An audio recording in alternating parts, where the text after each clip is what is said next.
Hello guys, आज चाहिँ मेरो मम्मीको बर्थडे अनि हामी शनिबारकोदेखि रातै पढ्न आँटेको थियो।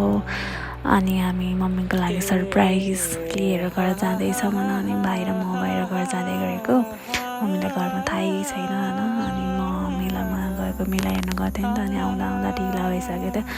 अनि भाइ र म बाहिर घरतिर लाग्यौँ।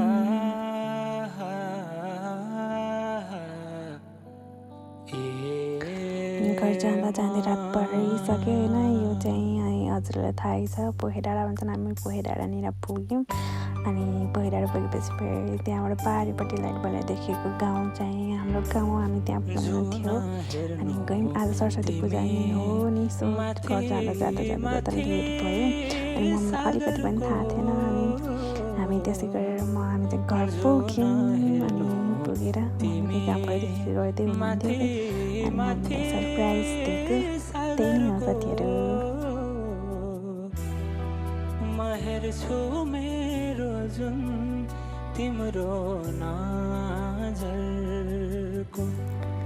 बिचरा मम्मीलाई त केही थाहा थिएन। मम्मी चाहिँ अब काम सकेर रात परेको थियो। अनि एक्लै हुनुहुन्छ नि त घरमा। अनि ढोका लगाएर एउटा आमाको घर एकछिन बस्नु जानु लाग्नुभएको थियो। अनि त्यही भएर ट्याक्क हामी गयौँ। अनि मम्मीलाई मैले सानो सरप्राइज गिफ्ट दिएकै, किनकि थिएन, यो चाहिँ हाम्रो घरमा थिएन। मम्मीले अलिक गेस गर्न लाउँदै थियो। अनि हाम्रो फ्यामिली फोटोवाला भन्नुहुन्छ, लगभग मिलाउनु भयो। अनि मैले यही नै हो दिएको। अनि मम्मीले हामी गएपछि आफ्नो साथीहरू अल्तिर पर्थ्यो छिमेकीलाई बोलाएर हल्का स्मल बर्थडे सेलिब्रेसन गऱ्यौँ। अनि रमाइलो भयो। आजको भिडियो यति नै हो। अनि मम्मीलाई जन्मदिन शुभकामना दिने सम्पूर्णलाई धेरै धेरै धन्यवाद भन्दै हुन्छ कि ह्याप्पी बर्थडे मम्मी। तिम्रै बाटो